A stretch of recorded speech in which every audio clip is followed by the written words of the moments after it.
Вадим Смоляк и Сергей Гребнев. Пожалуйста, займите площадочку. Хлеб-дуэт!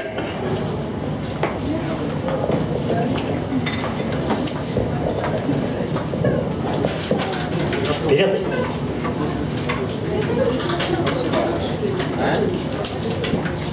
Дорогие любители Пушкина, значит, у меня возникли кое-какие соображения по поводу этой жутчайшей истории, которая произошла с Александром Сергеевичем. Но я эти соображения устно изложил своему тренеру. Вот, и он моментально на бумажке написал стихотворение, которое я вам сейчас прочту наизусть.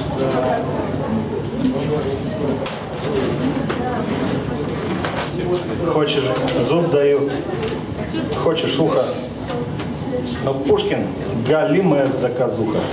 Да ладно?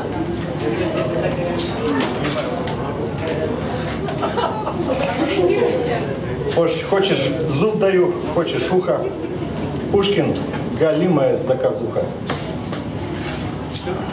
Все? Да, надо было записать, конечно. Еще раз попробуй. Хочешь зуб даю, хочешь ухо, Пушкин галимая заказуха. Тренер, помоги мне.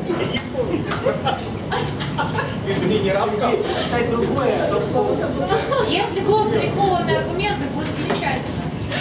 А мне кажется, достаточно. А что, человек нормально выступил, а что? Спортивное прошлое не дает. Да, удары в голову. К сожалению, я бумажку забыл. Нет, я вспомнил. Да.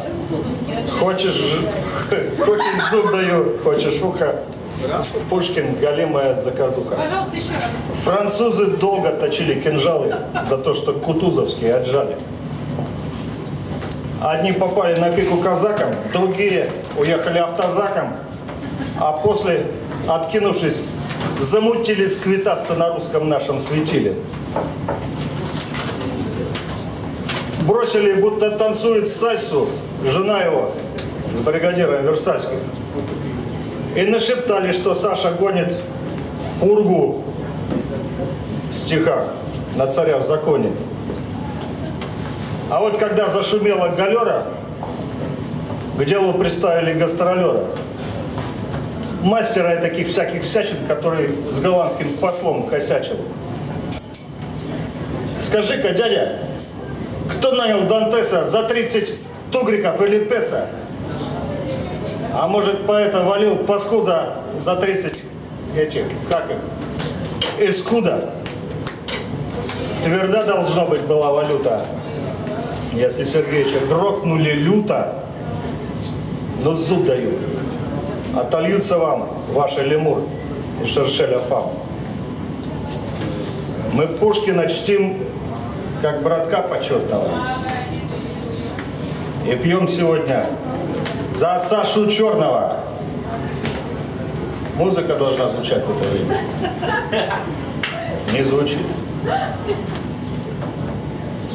Поэт Вадим Смоляк.